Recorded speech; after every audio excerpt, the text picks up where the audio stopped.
Et donc, on veut distribuer 3 milliards 500 millions à 700 000 personnes. Vous savez ce que 3 milliards 500 millions peuvent faire pour avoir plus d'impact sur la population? Première chose, les centres médicaux de social.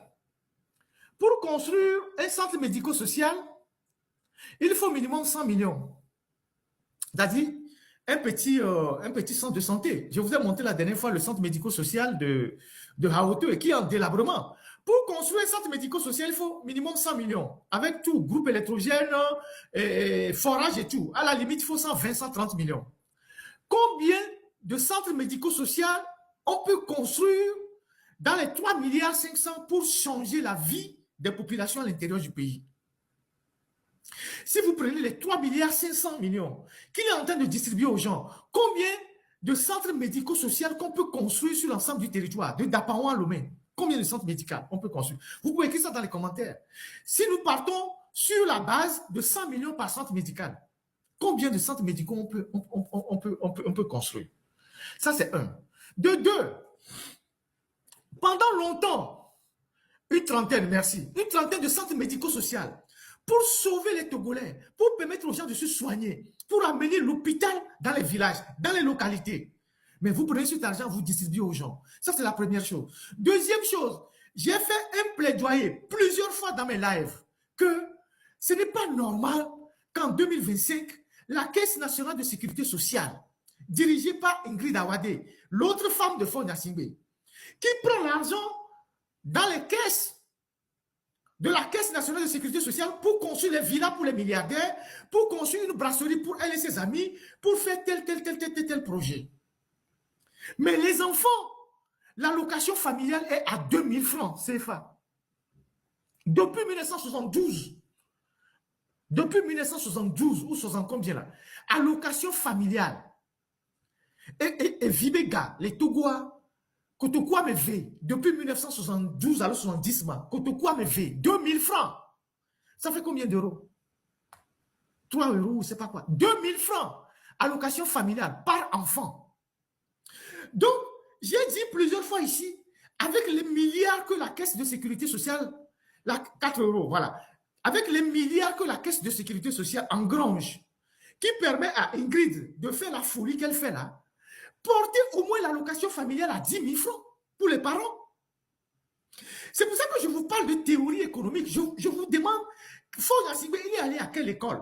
Parce que si il maîtrise les théories économiques, au moins il devait savoir, pour agir sur les leviers et atténuer la misère des populations, au moins il peut augmenter l'allocation familiale.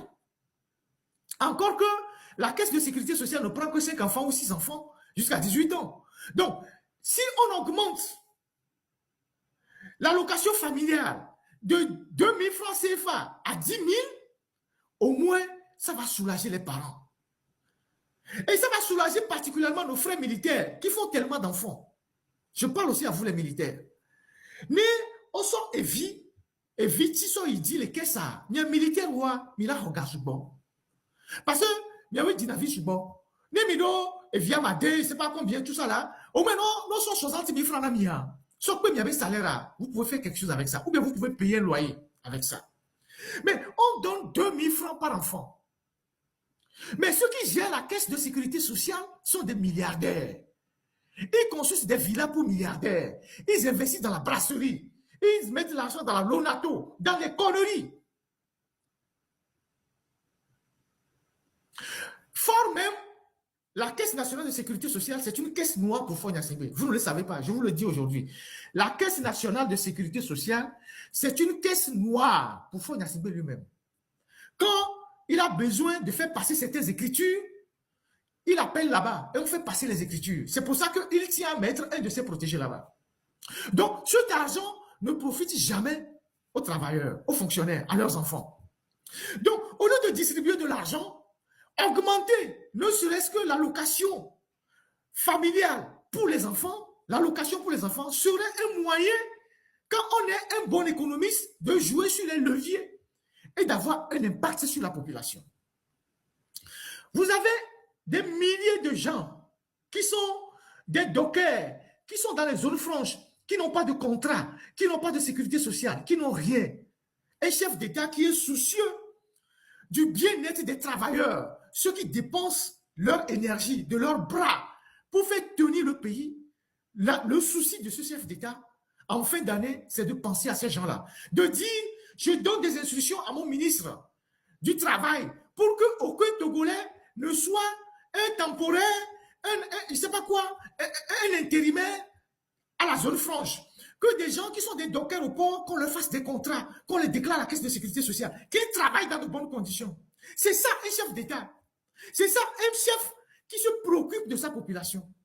C'est pas quelqu'un qui est là, qui se promène, qui va marcher sur les tapis rouges et qui va faire les discours, je ne sais pas quoi, pour je ne sais pas quoi. Donc, votre histoire de novice, c'est un scandale. Aujourd'hui, nous sommes dimanche. Les gens ont commencé par prendre l'argent il y a 3 jours. Si vous demandez aux gens, aujourd'hui dimanche, s'ils ont encore un reliquat de 5 000, ils n'ont rien. Amoko hoga jeudi à le mercredi au toga romania ingbanyo. Amoko hoga jeudi à ne mi bio un bébé 5 000 ko roi ne changerait potoma. Il n'y a rien. Commis, il n'y a plus rien. Ils ont déjà bouffé ça. Donc, on a dépensé 3 milliards comme ça, 500 millions en l'air comme ça. Et Sandra Johnson, qui se dit économiste, docteur, je ne sais pas en quoi, je ne sais pas où elle a eu son doctorat, elle est là, fait des discours comme une liseuse de motion. Oui, qu'il faut féliciter le PC. Elle lisait comme une... Mais c'est-à-dire, tu te poses la question, c'est quoi les hommes de valeur qui entourent Fonia Sibé?